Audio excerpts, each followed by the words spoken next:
Hello everyone, আসসালামু আলাইকুম। আজকে আমি আপনাদেরকে তৈরি করে দেখাবো পবিত্র শবে বরাত স্পেশাল পারফেক্ট ডিম সুজির বরফি বা হালুয়া। শবে বরাতে হালুয়াটা আমরা কিন্তু কম বেশি সবাই তৈরি করে থাকি, তবে সবসময় একঘেয়ে সুজির হালুয়া না খেয়ে এভাবে ডিম সুজির হালুয়াটা তৈরি করে দেখতে পারেন। তাহলে চলুন এবার শুরু করা যাক। ডিম সুজির হালুয়া তৈরি করার জন্য প্রথমেই এখানে আমি একটা মিক্সিং বোলের মধ্যে নিয়ে নিচ্ছি দুটি ডিম। এখন এই ডিমের মধ্যে আমি দিয়ে দিচ্ছি সামান্য পরিমাণে লবণ। এবারে দিয়ে দিচ্ছি মেজারমেন্ট কাপের হাফ কাপ পরিমাণ চিনি। দিয়ে দিচ্ছি মেজারমেন্ট কাপের 1 কাপ পরিমাণ লিকুইড দুধ। এবারে একটা হ্যান্ড উইক্সের সাহায্যে আমি এই সব কিছুকে খুব ভালো করে মিশিয়ে নিব। সব কিছুকে একটু ভালোভাবে হ্যান্ড উইক্সের সাহায্যে সময় নিয়ে মিশিয়ে দিতে হবে। তো আমি সব কিছুকে ভালোভাবে হ্যান্ড উইক্সের সাহায্যে মিশিয়ে দিয়েছি। এবার এটাকে একটা সাইডে রেখে আমি চলে যাচ্ছি চুলায়। চুলায় একটা প্যান বসিয়ে এই প্যানের মধ্যে আমি দিয়ে দিচ্ছি 1 টেবিল চামচ পরিমাণ ঘি। এবারে ঘিটা গরম হয়ে গেলে এই ঘিয়ের মধ্যে আমি দিয়ে দিব মেজারমেন্ট কাপের হাফ কাপ পরিমাণ সুজি। এবারে এই সুজিগুলোকে আমি এই ঘিয়ের মধ্যে 2 মিনিটের মতো চুলা লো আঁচে ভালো করে ভেজে নিব। চেষ্টা করবেন এই পর্যায়ে সুজিগুলোকে একটু সময় নিয়ে ভালোভাবে ভেজে নিতে।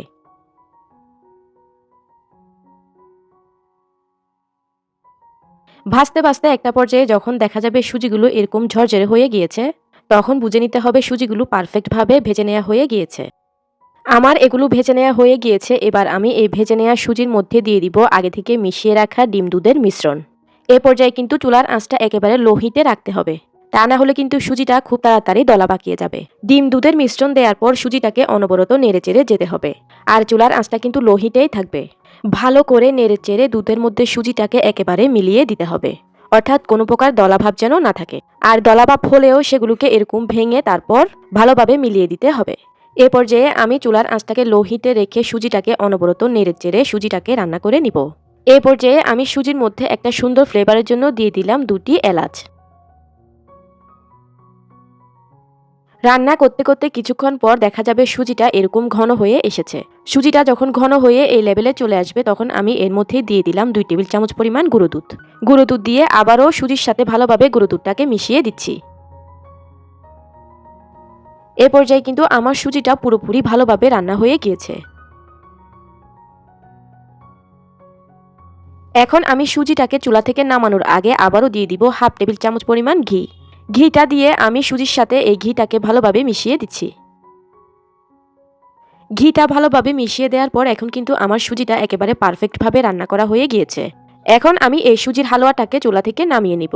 আপনারা চাইলে সুজির হালুয়াটাকে এই পর্যায়েও খেতে পারবেন, তবে আজকে আমি এই হালুয়াটাকে একটু বরফির আকারে কেটে নিব। এতে করে আমার কাছে হালুয়াটা খেতে বেশি ভালো লাগে আর দেখতেও ভালো লাগে। তো সেজন্য এখানে আমি একটা ছড়ানো প্লেটের মধ্যে সামান্য পরিমাণে ঘি ব্রাশ করে নিচ্ছি।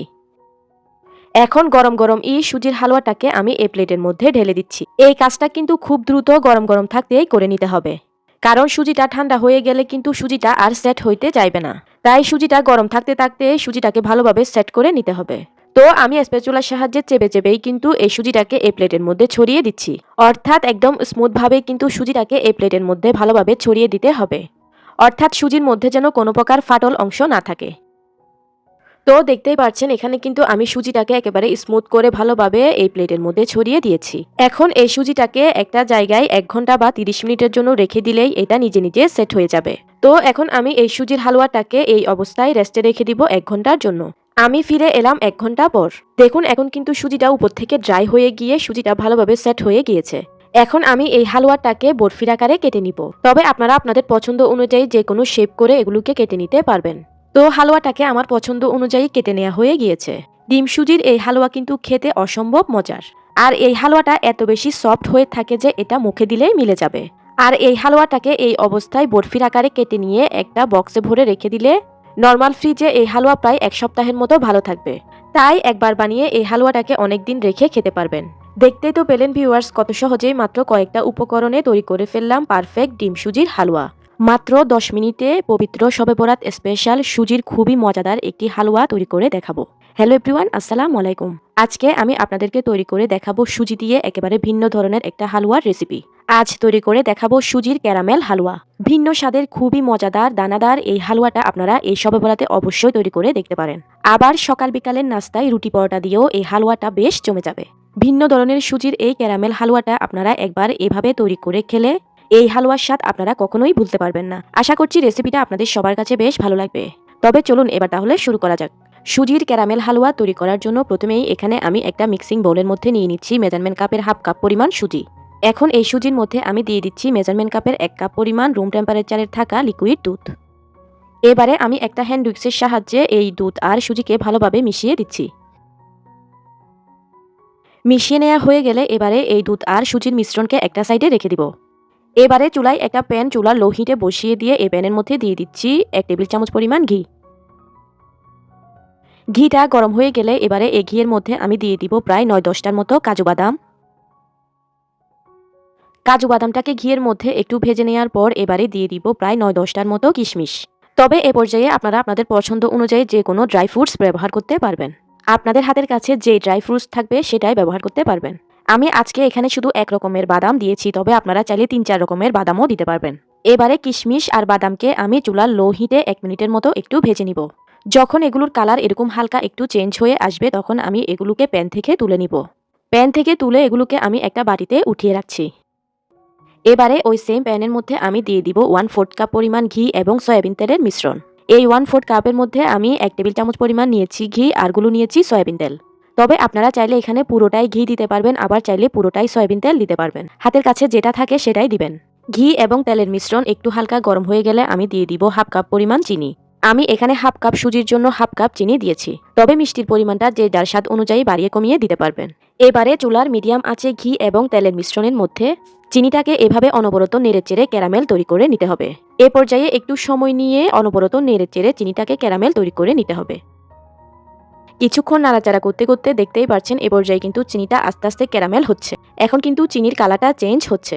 প্রায় 10 মিনিটের মতো অনবরত নেড়েচেড়ে দেওয়ার পর দেখতেই পারছেন এখন কিন্তু চিনিটা ক্যারামেল হয়ে গিয়েছে। ক্যারামেলটা কিন্তু খুব সুন্দর একটা কালারও হয়ে গিয়েছে। তবে আমি এই ক্যারামেলটাকে আরও একটু গাঢ় কালার করে নিব। সেজন্য ক্যারামেলটাকে আরেকটু জাল করে নেওয়ার পর ক্যারামেলটা এ পর্যায়ে পারফেক্ট কালার হয়ে গিয়েছে। ক্যারামেলটা যখন এরকম পছন্দ অনুযায়ী কালারে চলে আসবে তখন আমি দিয়ে দিব আগে থেকে মিশিয়ে রাখা সুজি আর দুধের মিশ্রণ। সুজি আর দুধের মিশ্রণকে চুলায় দেওয়ার আগে আমি আবারও একটু ভালোভাবে মিশিয়ে নিলাম। এবারে এগুলোকে আমি ক্যারামেলের মধ্যে ঢেলে দিলাম। মিষ্টির ব্যালেন্সের জন্য এ পর্যায়ে আমি দিয়ে দিলাম সামান্য 1 চিমটি পরিমাণ লবণ। এ পর্যায়ে কিন্তু চুলার আঁচটা অবশ্যই লো হিটে রাখতে হবে। এখন অনবরত নেড়েচেড়ে সুজিটাকে ক্যারামেলের সাথে ভালোভাবে মিলিয়ে দিতে হবে। প্রথম অবস্থায় কিন্তু এটা মিশতে চাইবে না, তবে চুলার লো হিটে আস্তে আস্তে নাড়তে নাড়তে এটা ভালোভাবে মিশে যাবে। এটাকে দেখে প্রথম অবস্থায় ভয় পাওয়ার কারণ নেই। এভাবে চুলার লো আঁচে অনবরত নেড়েচেড়ে এই হালুয়াটাকে তৈরি করে নিতে হবে। দেখতেই পাচ্ছেন এ পর্যায়ে কিন্তু ক্যারামেলটা সুজির সঙ্গে ভালোভাবে মিশে গিয়েছে। এ পর্যায়ে আমি এই হালুয়ার মধ্যে দিয়ে দিচ্ছি 1/4 কাপ পরিমাণ পানি। যেন হালুয়াটা বেশি স্টিকি না হয়ে যায় সেজন্য এ পর্যায়ে আমি পানিটা দিলাম। তবে আপনারা চাইলে এই পানিটা স্কিপ করতে পারেন। পানিটা দেওয়ার পর আমি ভালোভাবে পানিটাকে এই হালুয়ার সাথে মিশিয়ে দিচ্ছি। আমার কাছে যেহেতু একটু ক্রিমি টেক্সচারের হালুয়া বেশি ভালো লাগে তাই আমি পানিটা দিলাম। পানিটা দেওয়ার পর এই হালুয়াটাকে অনবরত নেড়েচেড়ে আর 2 থেকে 3 মিনিটের মতো রান্না করে নিলেই কিন্তু তৈরি হয়ে যাবে মজাদার সুজির ক্যারামেল হালুয়া। এখন আমি হালুয়াটাকে চুলা থেকে নামানোর আগে দিয়ে দিব 1/4 কাপ পরিমাণ গুঁড়ো দুধ আর দিয়ে দিব 1 টেবিল চামচ পরিমাণ ঘি।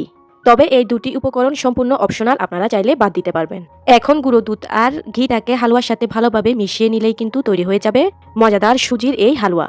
এখন আমি গুঁড়ো দুধ আর ঘিটাকে হালুয়ার সঙ্গে ভালোভাবে মিশিয়ে দিয়ে হালুয়াটাকে চুলা থেকে নামিয়ে নিব। হালুয়াটা তৈরি হয়ে গিয়েছে, এবার আমি চুলা থেকে নামিয়ে নিলাম। তো ভিউয়ার্স, খুবই সহজে মাত্র 10 মিনিটেই কিন্তু তৈরি করে ফেললাম সুজির ক্যারামেল হালুয়া। আমি আগে থেকে যে বাদাম আর কিশমিশ ভেজে রেখেছিলাম সেগুলোকে এভাবে হালুয়ার উপরে সাজিয়ে নিয়েছি। তবে আপনারা চাইলে হালুয়ার ভিতরে এগুলোকে মিশিয়ে দিতে পারবেন। আমি উপরে দিয়ে এভাবে সাজিয়ে নিয়েছি। সব সময় একই রকম সুজির হালুয়া না খেয়ে আপনারা একবার এই ভিন্ন ধরনের সুজির ক্যারামেল হালুয়াটা বানিয়ে দেখতে পারেন। আশা করছি বাড়ির ছোট থেকে বড় সকলেই খুবই পছন্দ করে এই হালুয়াটা খাবে। এই হালুয়াটা দেখতে যেমন সুন্দর, খেতেও কিন্তু অসম্ভব মজার। তাই আমি তো বলবো সামনের শবে বরাতে আপনারা এই হালুয়াটা অবশ্যই বানাবেন। আমি আশা করছি আমার আজকের এই সহজ এবং মজাদার সুজির ক্যারামেল হালুয়ার রেসিপিটা আপনাদের সবার কাছে বেশ ভালো লেগেছে। ভালো লেগে থাকলে ভিডিওতে কিন্তু অবশ্যই একটা লাইক দিয়ে দিবেন। আমি তাহলে আজকের মতো এখানেই বিদায় নিয়ে নিচ্ছি। আল্লাহ হাফেজ।